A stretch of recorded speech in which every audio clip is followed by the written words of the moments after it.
And now, a message from the High Priest. Today we arrive at the Spring Equinox, one of the oldest holy days humanity has ever known. Not because a priest declared it sacred, not because a temple demanded it, but because the earth itself revealed the pattern. For one brief moment each year, day and night stand in perfect balance. Light and darkness share the sky equally. No side dominates. No force prevails. The long sleep of winter begins to loosen its grip, and the sun begins its steady climb back into the world. Nature pauses, and then begins again. Just as any grower knows, after the long, dormant season, life returns to the garden.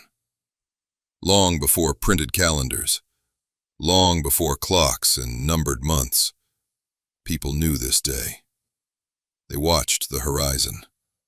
They watched the length of shadows. They watched the soil soften and the birds return. The seasons were the original calendar. And when human societies struggled to keep time through the long winters, when months were uncertain and counting failed, it was the turning of the seasons that restored the rhythm.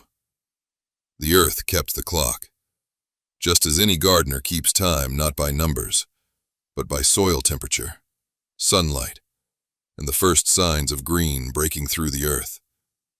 The earth kept the clock. It always has. Across the ancient world, people did what humans always do when faced with something vast and mysterious. They told stories. Polytheists spoke of gods returning from the underworld. Farmers told of sleeping spirits awakening in the soil. Later traditions spoke of resurrection, rebirth, and renewal. Different cultures, different names, different visions of the divine, yet the message remained the same. Life returns. What appears buried is not gone. What appears lost may only be waiting for the right season to germinate. The ancients passed this wisdom forward through spiritual metaphor, not because they were naive or foolish, but because stories survive longer than calendars. And through those stories, the equinox endured. This is why spring is the season of seeds. A seed does not ask whether the world is ready. It simply begins. Beneath the soil, unseen by most, it gathers strength. It waits for warmth. It listens for rain. Then quietly, without permission, it cracks open and becomes something larger than itself. Every grower knows this truth. You plant the seed. You tend the soil. You give it water and light. But the life inside that seed does the rest. Seeds are humble things. Tiny, fragile, easy to overlook. Yet every forest begins with them. Every garden begins with them. Every sacred herb begins with them. The lesson is simple. Growth begins where patience meets courage. No seed becomes a tree overnight. No harvest comes the day after planting. But once the seed is in the soil, life has a way of continuing. Planting is not simply agriculture. It is a declaration of belief in the future. When you plant something, you are making a promise to tomorrow. A flower planted for hummingbirds and butterflies.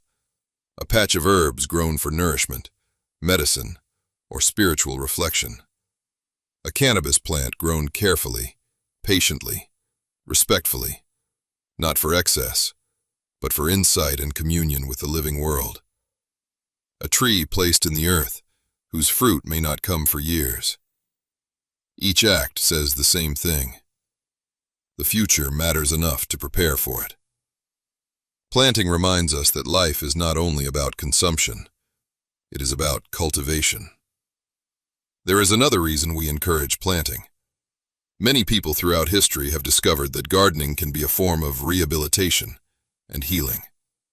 When someone is struggling, lost, or trying to rebuild themselves, the simple act of caring for a plant can become transformative. A plant offers something unusual. It provides honest feedback. If you water it, it grows. If you neglect it, it fades. But unlike people, a plant does not judge. It does not shout. It simply reflects the care, or lack of care, given to it. For those trying to rebuild themselves, this can be powerful. Instead of spiraling inward, attention turns outward. You must care for something beyond yourself, a small, living thing, a quiet responsibility. The rhythm of watering, pruning, tending, and waiting becomes its own meditation. Patience grows alongside tomatoes. Responsibility grows alongside herbs. Reflection grows alongside cannabis plants, slowly reaching toward the sun. Some pray in gardens. Some meditate there. Some simply breathe easier among living things. Whatever your belief, whether you see the hand of God, the rhythm of nature, or simply the miracle of biology, planting connects us to something larger than ourselves. It is a quiet act of devotion. What should we plant? The answer is simple. Anything. Plant flowers. Plant herbs. Plant vegetables. Plant trees. And yes, plant hemp where it is legal and appropriate. For some, cannabis may serve as sacrament.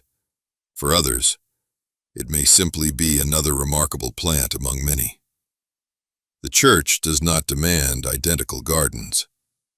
But what we are not free to do, without risking our own destruction, is ignore the power of the garden itself, because our survival depends upon it. There is a kingdom older than every human empire, older than every religion, older than every story of gods. It is the plant kingdom. Long before humanity ever walked the earth, plants were already transforming this planet itself, producing oxygen, building soil, regulating climate, making the world habitable. 500 million years before us. Without them, there is no agriculture. Without them, there is no ecosystem. Without them, there is no us. The plant kingdom absorbs us when we die. It sustains us while we live. It feeds us, heals us, shelters us. And if we forget our place, it can poison us just as easily. It is not sentimental. It is fundamental. If God is in the trees, she is also in the weeds. Because even in the smallest crack in the pavement, life finds a way to grow. Winter teaches endurance. Spring teaches renewal. Every year the earth reminds us, nothing truly living stays buried forever. Seeds break through frozen ground. Roots find water beneath stone. Green shoots rise toward the light without being commanded to. The plant kingdom branches when cut, returns when ignored, grows without permission. Life insists, and so should we. Human beings cannot terraform any planet alone. Before we can ever build homes among the stars, life must prepare the world first. It will not be machines that make distant planets livable. It will be plants. The quiet architects of atmosphere, soil, and ecosystems. The same kingdom that has shaped Earth for hundreds of millions of years. This is why the Church of Mary Jane carries a vision longer than any single lifetime. To plant a tree on a distant planet whose shade we will never sit under. Not because we expect to see it, but because planting it would mean humanity believed in tomorrow. And belief in tomorrow is the seed from which every future grows. So as the earth tilts toward the light once more, plant something. Plant flowers for the hummingbirds. Plant milkweed for the butterflies. Plant herbs for nourishment and reflection. Plant cannabis carefully and responsibly where it belongs. Plant trees that will outlive you. Plant beauty where none existed before. Plant knowledge where ignorance once stood. Plant courage where fear once ruled. Plant hope in the soil, because every forest begins with a seed, and every future begins with someone willing to plant one. Spring has arrived. The season of seeds is here. Begin. Sanctus Semp, in saecula saeculorum. Amen. Before we depart this holy turning of the seasons, the high priest offers one final gift to the congregation. A special hymn for spring, drawn from the mystery of growth, the hidden order of creation, and the sacred proportion woven through leaf, branch, flower, and flame. For just as the seed unfolds according to patterns older than memory, so too this hymn is inspired by the sacred golden ratio, that divine harmony which appears in the spiral, the bloom, the tree, and in the silent mathematics by which beauty reveals itself.